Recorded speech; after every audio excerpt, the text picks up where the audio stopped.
Hello and welcome to this talk in which I discuss in detail an image of mine, including its content, context and aspects of its making.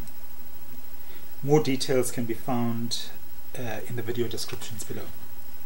So at current I am discussing images that are to be found in this compilation.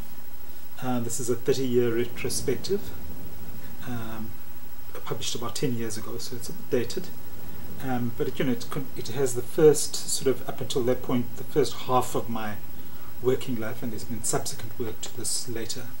So today I'll be discussing an image that's related to this image, and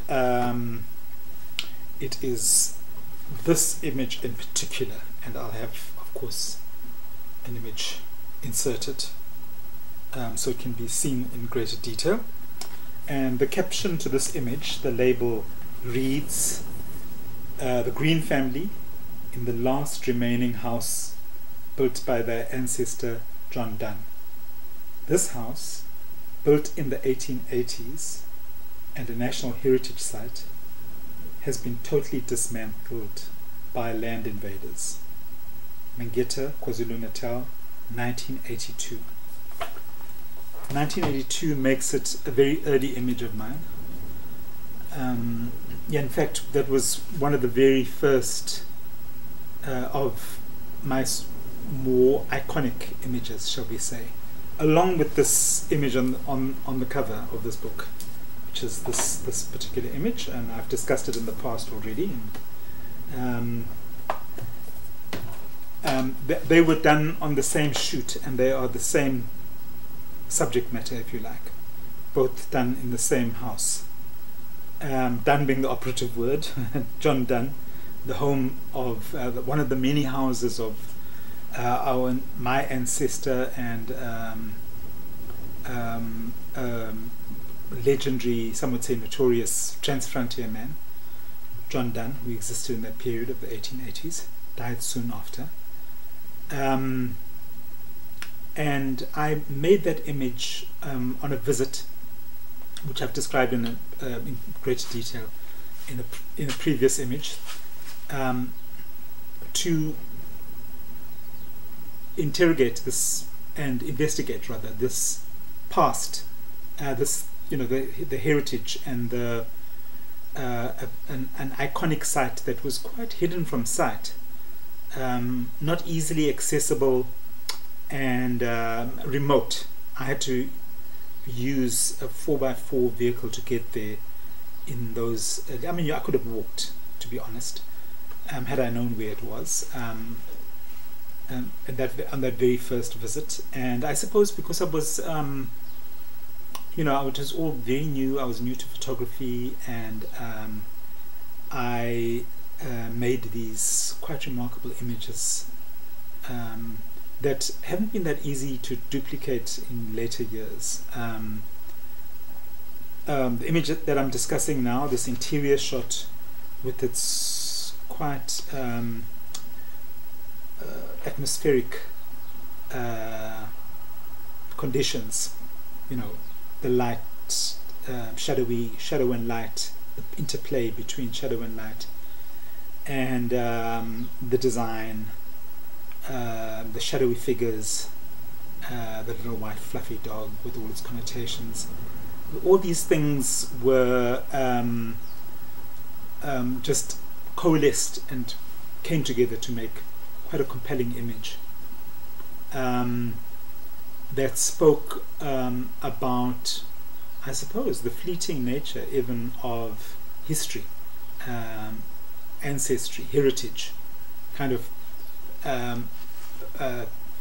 matters that might be as deep, if you want, as those are. And as the caption says, nothing exists of that house. And that was one of many houses of John Donne, all of which have been erased, disappeared from history, without a trace. And the caption also refers to, quite controversially, if you want, in a South African context, that was done by land invaders. And that needs a little bit of unpacking, because land in South Africa is a very huge issue, in that land was taken by settlers, of which arguably this ancestor of mine was one such settler. And it hasn't really been returned, the land. Very, very little of it has been returned. It's still largely in the descendants of those white settlers' hands. So in this particular instance, this ancestor of mine, even who also led quite a controversial life, was integrated anyway into the community, in that he became a Zulu chief, and he married many Zulu women, and I'm a product of one of those Zulu women that he married. He was my great grandfather, but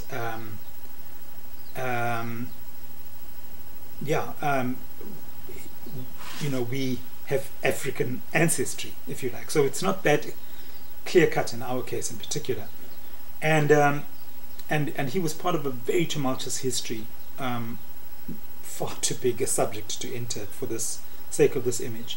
But these are signifiers and refer to that. I've actually made a documentary in which that image and this, I should say that this body of work that falls into two categories.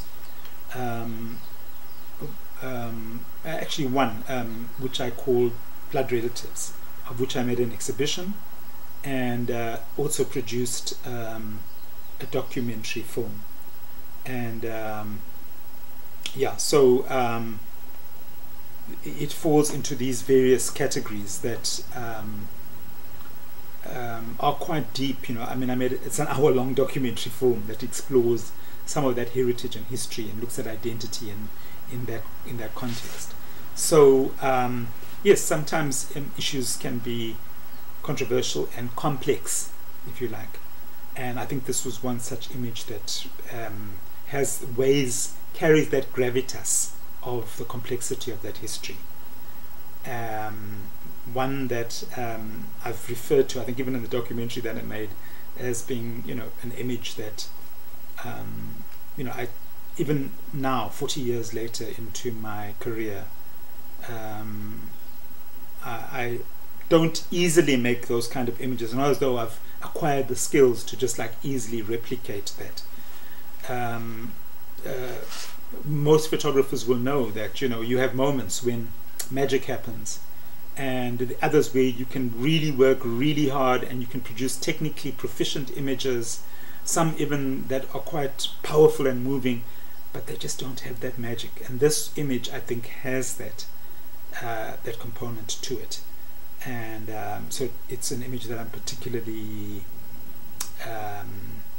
happy to have produced. And I've shown it in many beyond Blood Relatives. It's I think also part of the Hidden Years, although I need to check that, which is another body of work that I produced that looks at work of this particular province, KwaZulu-Natal. But so until next time, thank you for watching.